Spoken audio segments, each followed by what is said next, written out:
Hey everyone, welcome back to AndyDemos. I'm wearing a hat and I'm also playing the new Ultrawave from Source Audio, a very deep pedal that I'll go into very shortly with my own presets, but here's just a brief overview of how this pedal even works.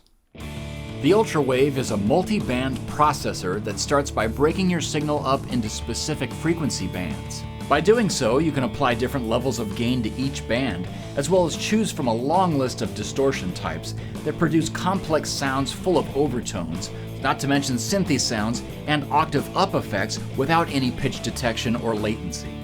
Naturally, Source Audio doesn't stop there and gives you tools to enhance the overtones, such as compression, EQ, and stereo multi-band tremolo, that works with those individual bands to create anything from panning effects to rhythmic step sequencer sounds. Like the other 1 series effects, the Ultrawave comes with a full complement of ins and outs to accommodate an external foot switch, an expression pedal for morphing parameters, and full MIDI control via the Neuro Hub. 3 quick access presets are available on the face of the pedal, or you can dig into any preset with the Neuro App and access, create, and share your own with the Neuro community. In fact, I've spent some time creating my own Ultrawave presets, which I've published to the cloud. So if you own the pedal and you want to try some of the same sounds I'm dialing in this video, they're available now.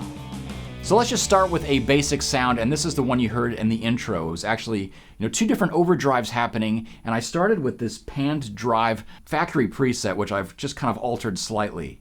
From the list, there's a ton of distortions to choose from. You can even keep it clean and send one channel to a clean amp.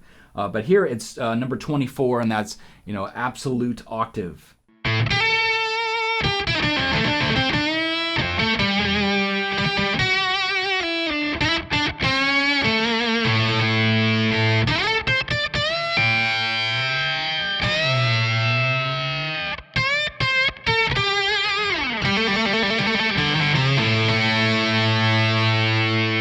Now let's play around with some of these faders and just get some different overtones as well.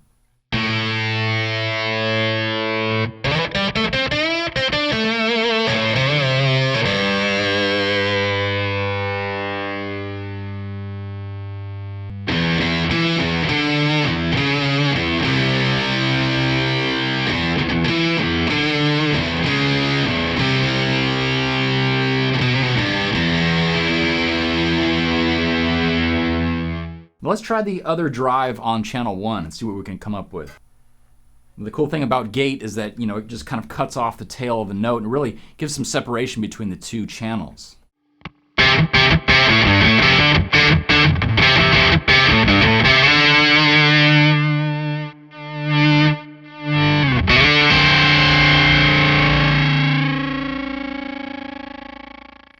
So depending on how you have the input strength set, it's going to fade out. And that's also where the compression really comes in, because you can kind of keep those notes stronger if you have something like the gate selected. So let me show you what I did to this preset on the intro just to add a little bit of twinkle on the ends of the notes. And that's using the multiband tremolo. So here it is without it.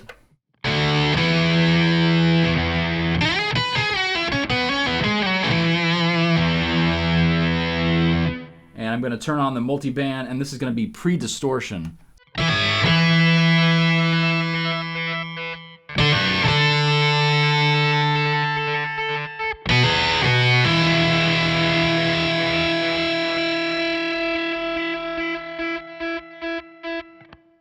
And again, it was stereo, so if you go over to channel 2, you can see that I have the multiband tremolo turned off. And this is just to really let more of the dry signal through, especially if you're playing something like a riff and you just kind of want those effects on the tail end. This is how I, was sort of able to do it easily. So I kind of threw you into LFO. Let's just really focus on that and some of the options you have, like the envelope to control the rate. You could actually have it slow down or speed up depending on which way you have it set up. Now here's my preset that I've created called Rocket's Red Glare. I just kind of wanted the tails to be sort of like what you hear on Machine Gun from Band of Gypsies, where the univibe is sort of speeding up or slowing down when he's holding a note. So here let me just show you what I'm talking about, and then we'll go over the settings.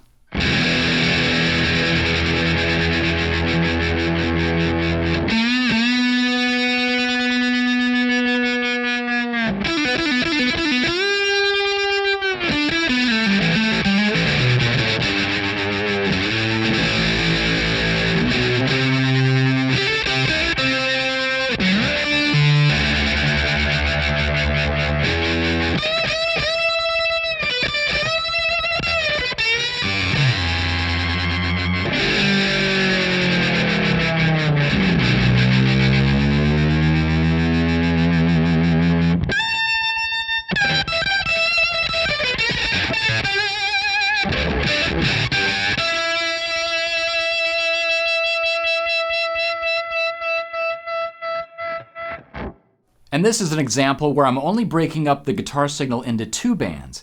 If you take a look at the app here, it's at 800 hertz.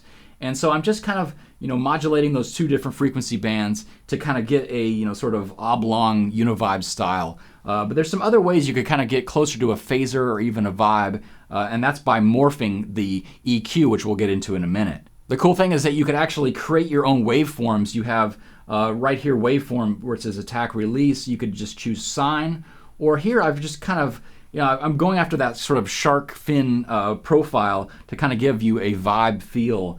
And you could manipulate the on-off time of the signal.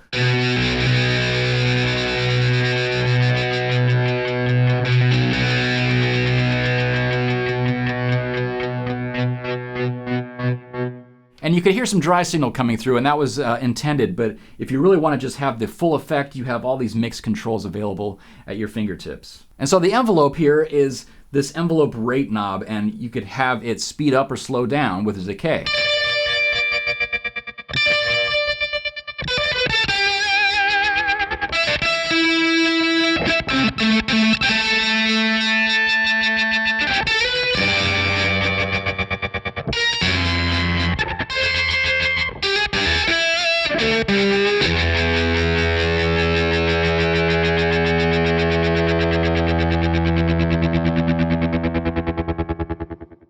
And I know the pedal isn't getting a lot of screen time here, and like I said earlier, you can assign any of these parameters here to the 4 knobs. And I've chosen really just to kind of keep them default with drive, level. If you're going to load this onto your pedal, you kind of want to have control over that rate. So if we take a look at the pedal, the sustain knob is now going to be the overall rate control.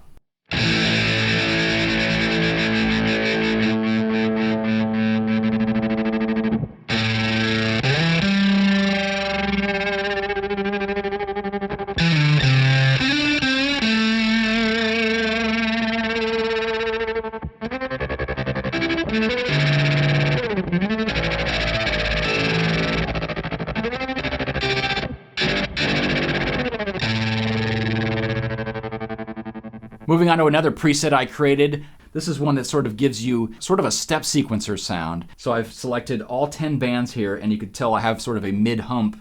And the cool thing about the tremolo, multi-band tremolo, is that you have all these steps available. So here's 6 down.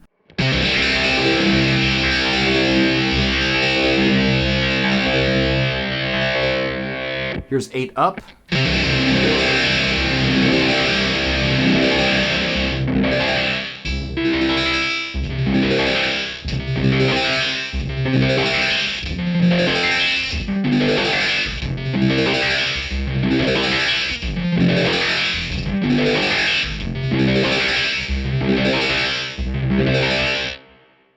And I've named this one Say It because it kind of reminds me of, when you turned on the old Speak and Spell, you'd hear all these kind of sounds, and that's really what this one is going for. And I've assigned the rate and depth to 2 knobs here on the pedal itself. So it's really helpful if you want to just have this one of your favorite presets, and you could still get in there and tweak the overall feel without having to go into the Neuro app.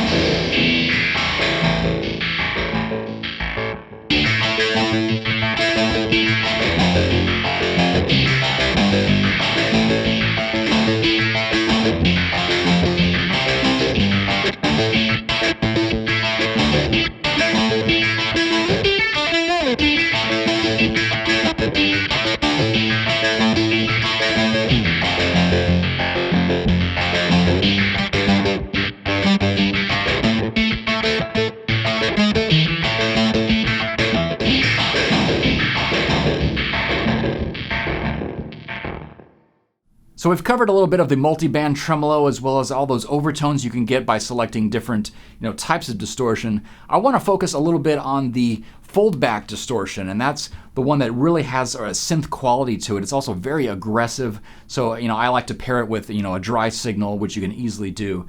Here's just an idea of what that Foldback distortion sounds like and how it reacts with your guitar's input signal.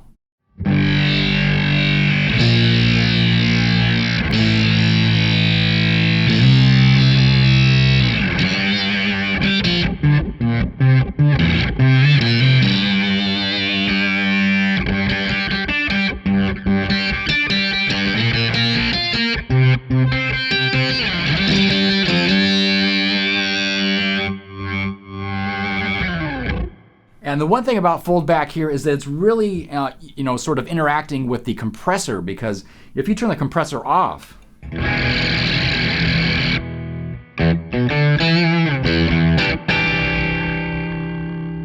now I turn it back on,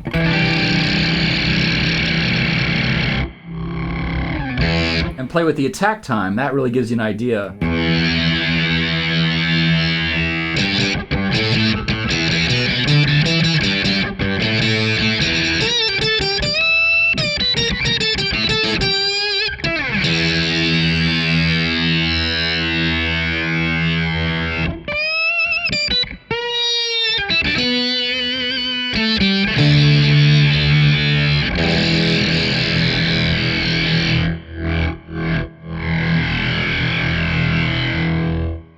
Here's another synthy preset I created with a slow attack. It's on the cloud right now, called Synth Bloom, and it uses yet another type of distortion, hard clipping.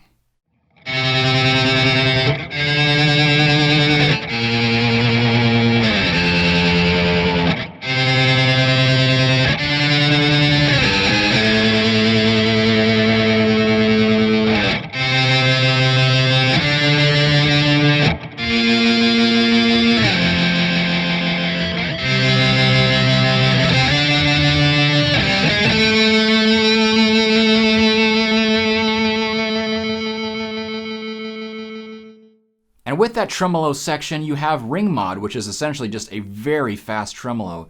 And since you can do the kind of dynamic sounds, you don't have to just tune to one frequency with the ring mod. But here's one I set up, and I just called it ring mod drill because it kind of reminds me of a dentist drill. But basically, when it carries out, you hear the sort of carrier frequency just kind of float down or up, depending on how you have that envelope set.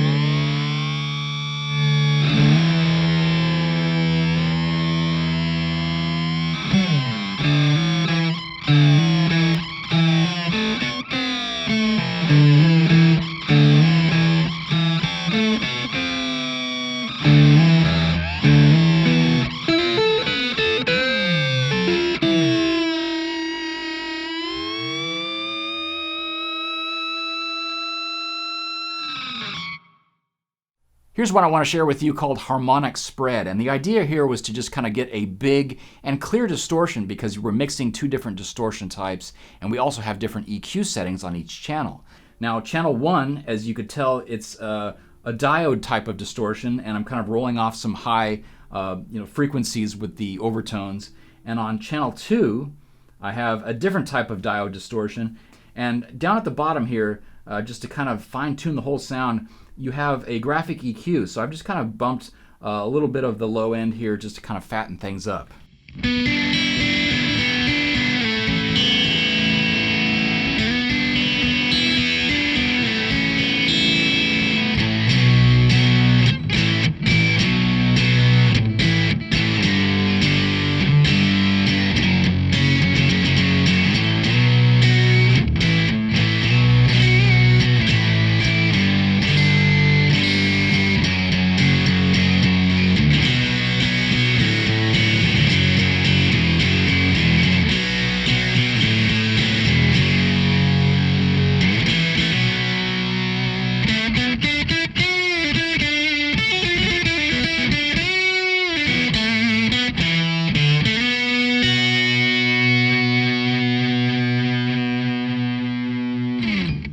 Now there's one last thing. If you remember the Rocket's Red Glare, I'm trying to get sort of a vibe sound, but I'm still using the tremolo. Now you could go about that a different way by the Morph feature. Now the Morph can be used in a wide variety of ways, whether you want to use an expression pedal or just have it kind of do it on its own.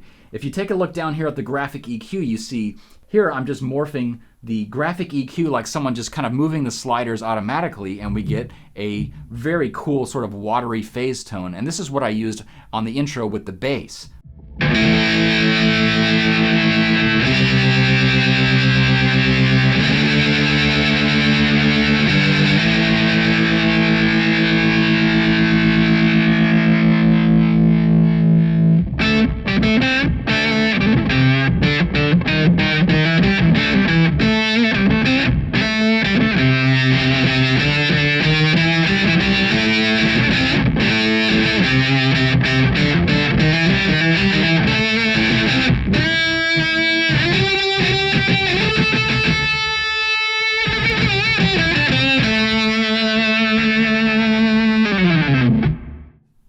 Well, there's a taste of the Ultrawave from Source Audio. Be sure to check out all the presets on the Source Audio app, and I've uploaded them all under my name AndyDemos, so you can find all the ones you heard here today. It's been a lot of fun just kind of exploring the nooks and crannies of this thing. If you want to get crazy, it does that, but also if you just want a multi-layered sound, a very complex type of distortion, it's really a powerful tool. You can check it out at sourceaudio.net, and I'll see you next time for another Andy demo. Thanks for watching.